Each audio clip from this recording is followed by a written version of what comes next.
we have Champion Jack Dupree, who kind of pushed that, and the other person on the timeline that uh, really moves that forward because he not only covers this early sound of jump blues, but if you look at the timeline, Louis Jordan is mentioned a number of times throughout the timeline, and he was really somebody who didn't necessarily create the jump blues sound, but he definitely helped popularize it. And his band, the Timpani Five, was one of the most prolific bands in music history. They actually hold the record for the most days at number one on the R&B charts all time. And so they just were very good at executing it. They definitely influenced a lot of people, maybe not creating the jump blues, but definitely fueled that shift from jump blues to R&B. And if you get into some of the later um, hits that they made, like Saturday Night Fish Fry, that is actually one of the first songs where they use the term rockin', and also where they use where someone used an overdrived or sort of distorted guitar sound. Um, it's not really considered rock, but if you listen to jump blues and as you kind of get into that rock area, it becomes really murky about where R&B slash jump blues ends and where rock begins. Generally speaking, like Little Richard or someone in that area is considered to be the creative rock. Sometimes people say Chuck Berry. In general, it's just murky, but a lot of it is that sort of overdriven and really settled in rockin', sort of rockin' and rollin' sound, as the name would suggest. And if you listen to Louis Jordan, it's clearly a more kind of swing, boogie woogie, sort of blues shuffle, um, descendant of a big band, swing sound, more so than a rock sound. So you can kind of hear definitely where it becomes R&B, but not quite rock and roll.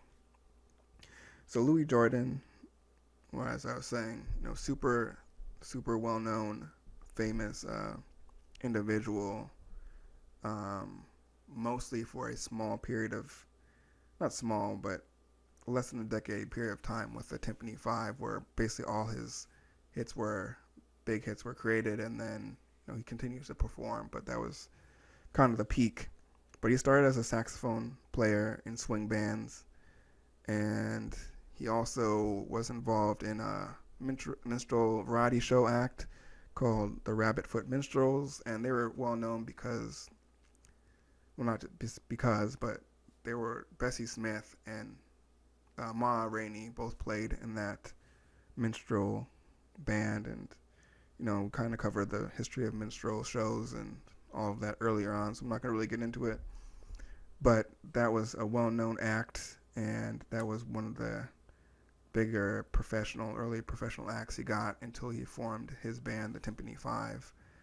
Um, I kind of already went into his style and how it was a precursor of the R&B sound. But another big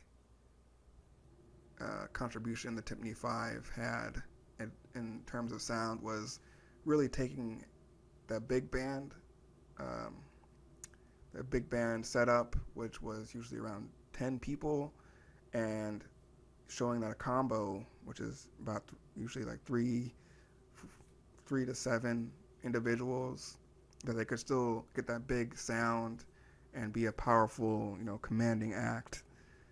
Um, that was really something that hadn't been done before in that area of music, or in popular music in general.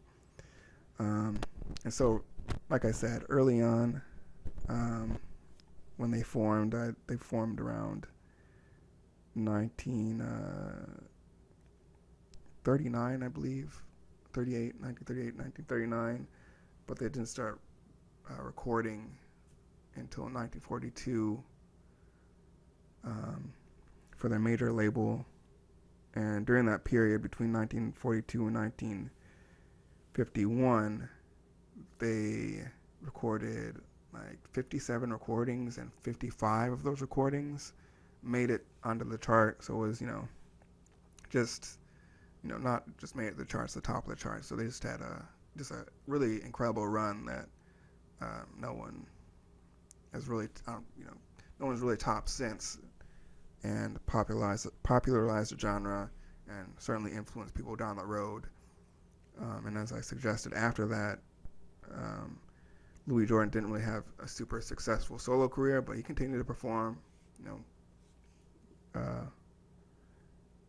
did all right, and other performers, especially in the jazz circle, were able to collaborate with him and you know learn from him later on. But I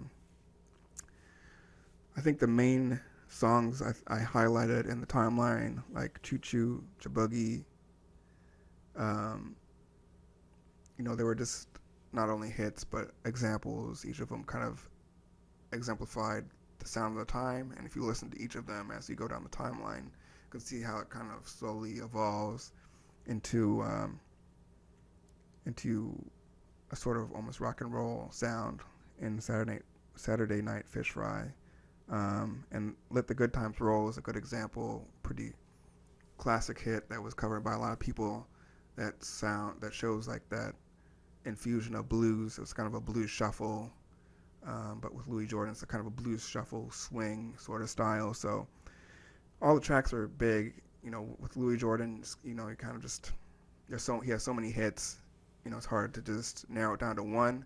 But in the case as relevant to the timeline, in this case, if you go through the timeline and listen to each one in order, because it covers, like I said, they recorded from 1942 to 19. Well, I'm not sure if the last hit was in 1951, but that's when the band broke up.